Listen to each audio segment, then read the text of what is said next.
Hey, how's it going, my fans? I'm back with another video to review on Shaman King episode 30. Yes, episode 30. Now, this is a two-part episode. Reviewing part 2 tomorrow. I could have reviewed both parts and same, but eh. Didn't really end on a cliffhanger though. Because usually if it was a two-parter, it'd be a cliffhanger. But really, I don't think it should be titled as a two-part episode. Didn't really feel like one. Anyway, this is actually a really good episode. Really unique. And it makes you hate the X-Laws even more. How much of bastards they are.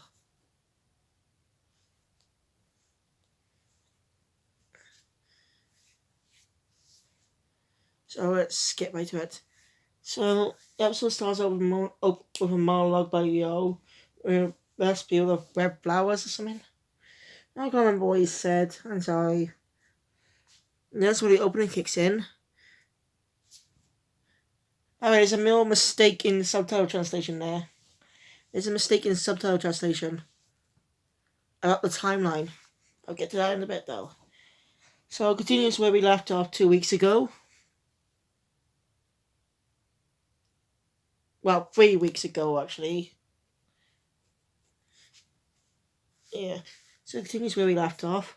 With Yo forfeiting his rights to be in the shaman fight.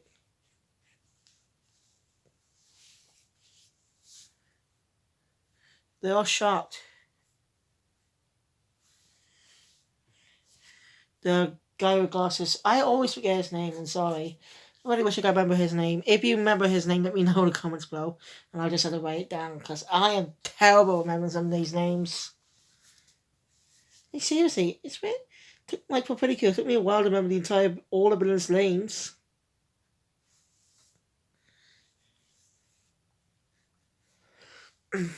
So, he doesn't understand what's going on. I want to ask if it was a trick.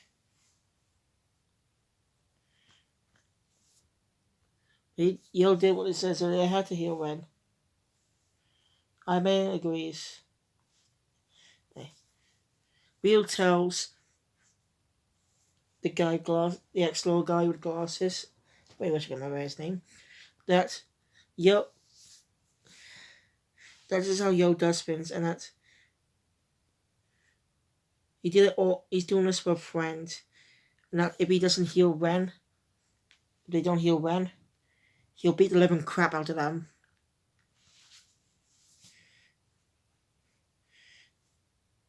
And Faust chimes in too, saying that for the people who survived who lost someone, they don't see what love is or stuff, losing their loved ones, but they don't understand the capability of sacrificing yourself for sacrificing friendship stuff for friendship.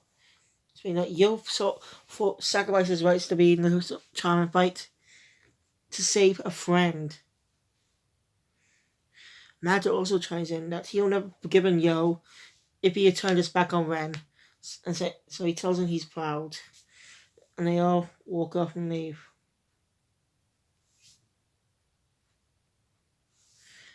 See, this is a really impactful moment too.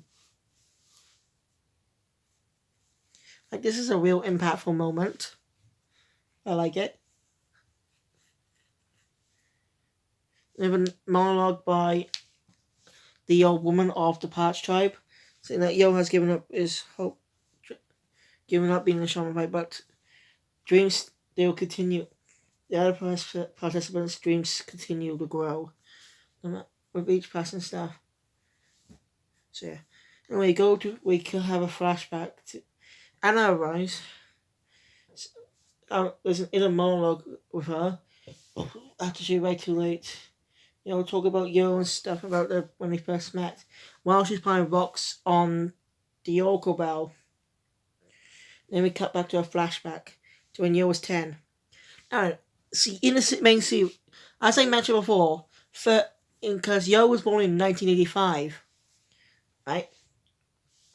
And, well, the anime takes place in 1998, as it said at the start of the series 13 years later. But the subtitle content has a bit of a retcon. But it's not the show's fault, it's the subtitle translation itself. It's someone who did the subs. It wasn't official subs for some reason. It said 5 instead of 3. We all know that's not true. Yo was born in 1985, and he's 13 in 1998. As I added 85 plus 13 equals 1998. So yeah.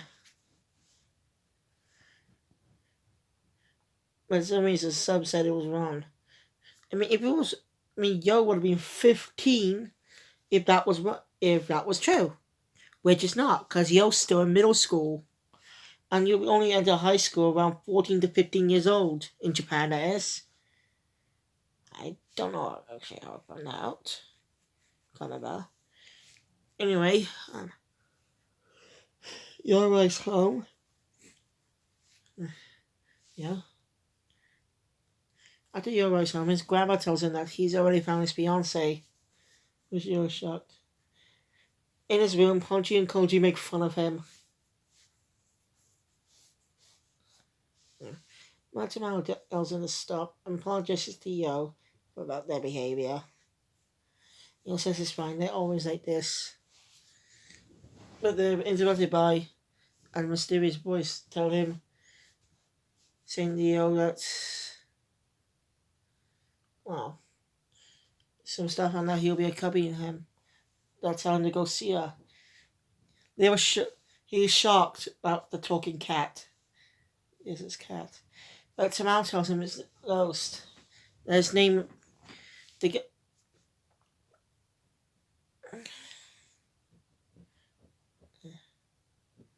A lot more dialogue saying he's here to accompany Yo and that they should leave because Ponchi and Konji annoy him. They're dirty. Alright, this is actually a great continuity of why they wear those little Japanese underwear like bins. I actually don't know what they're called, okay? I'm not fluent in Japanese culture. I know bits of it by watching anime, but I just don't know what those bins called. You know, something like sumos wear, you know?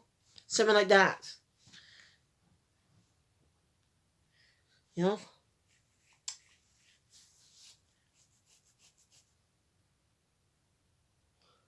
Yeah.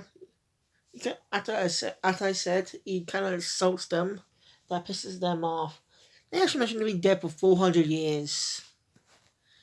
So, but that could be wrong, I'm not sure. He asked if they want to... This guy asked him if they want to fight. They do, but they easily get their asses kicked. Like, he's the reason why they wear those spins sometimes. They're really rude characters in a way. For manga, it makes sense because it says different censorships and stuff to TV and movies. So I understand why the original anime did not translate that part.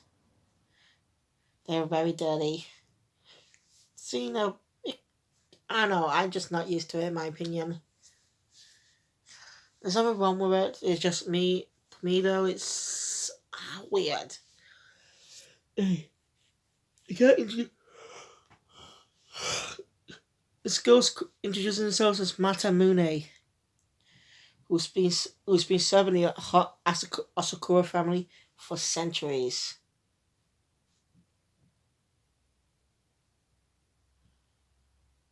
Alright, there's in a monologue by Yo that Matamune about Insta.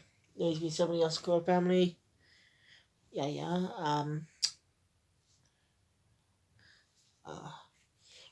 really likes to read books. This guy is really unique, by the way. We learned something that we didn't think. We learned something new about spirits. Okay. So after that, they head out. Yo's decided to be on a train. I can't remember the reasons why, but anyway.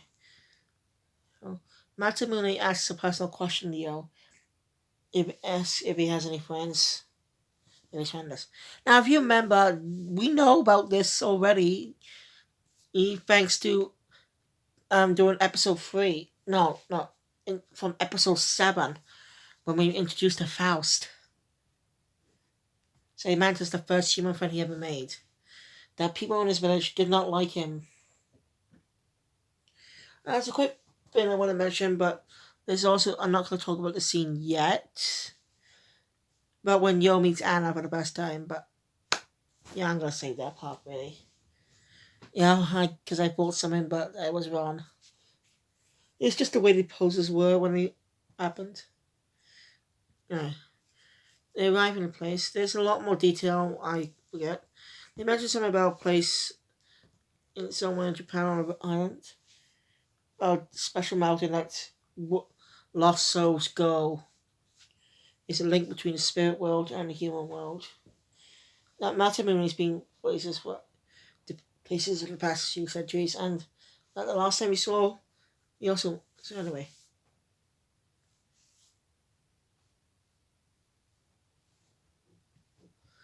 Can't to, can't to Yo's grandmother's house.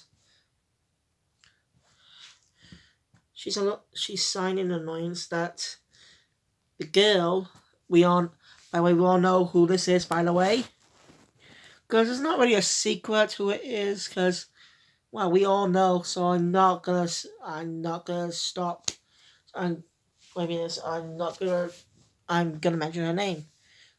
We all know it was Anna. She's annoyed that Anna didn't put out the candles and stuff. Okay. Later on, Yo, Matamune, and a cafe eating a child. Matamune explains he hasn't seen Yo's grandmother in let's see. I've got a name really. Yo's grandmother. But he hasn't seen Yo's grandmother in 50 years. Saying that she lost her even back then was blind. She lost her sight during the war. Makes sense when you think about it. She lived during World War Two. Because remember the series started out in 19. Yo was born in 1985. So yeah, who knows what the future's gonna hold for him.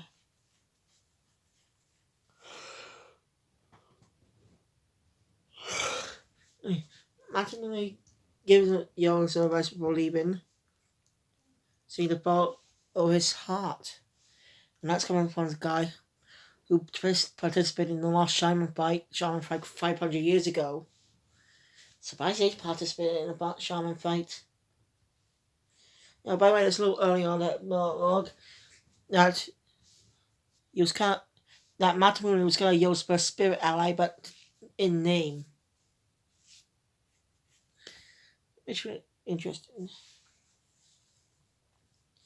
Alright, Matamune leaves. Yo goes after him though, and meets Anna for the first time. Now, here's the scene I mentioned. He has his hand up like this when he went out. When we saw this image way back in episode 3, I originally thought he was just doing saying to Anna to stay away. You know, yes, she's scary. I know he's against his arranged marriage thing, but no. And when he sees Anna the first time, he blushes because she's actually is beautiful. But she does her usual thing and insults it, saying to you that ain't in the mean way that he's blocking the road. I really wish I could remember it, but it was funny. And in typical Anna fashion. Anyway, after that, she walks off. Yo does try and stop her, but she leaves another passive remark, same type of remark, a different time though. Yo Asuka is supposed to be her husband. I think she knew or didn't. I'm not sure. Correct. Now, Matamune reunites with Yo's grandmother. They catch up on all times and stuff. They even talk about Anna a bit. That she was, as a curse, she was cursed when she was a child and stuff. That's something shocking. I didn't know that about Anna.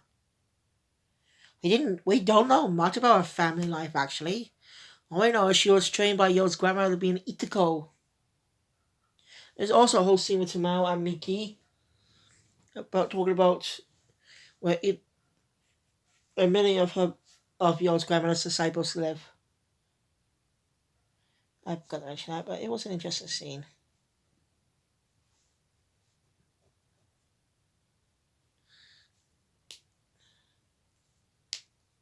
So after that, Yo is walking off, warning about Anna. No, she's his fiance. She mentioned that she'll kill him if he ever did something else. Yeah, she's letting him out. That is typical Anna. I mean, still, she all knew that he was her fiance, but she didn't like him at first because the Anna we know today does like him for who he is, but it puts him through hell for training. It's so Anna. And just then, a weird ghost shows up and chases after Yo. Yo runs. So we're trying to use the Shikigami, the special spirits. That fails. Just then Matsumune shows up and kind of says Yo, using a sword that appears out of nowhere. That actually is a smoke pipe. I didn't know spirits could use oversouls themselves. That's pretty impressive. Like, I didn't. So we learned something about that. Like, analysts watching from a distance.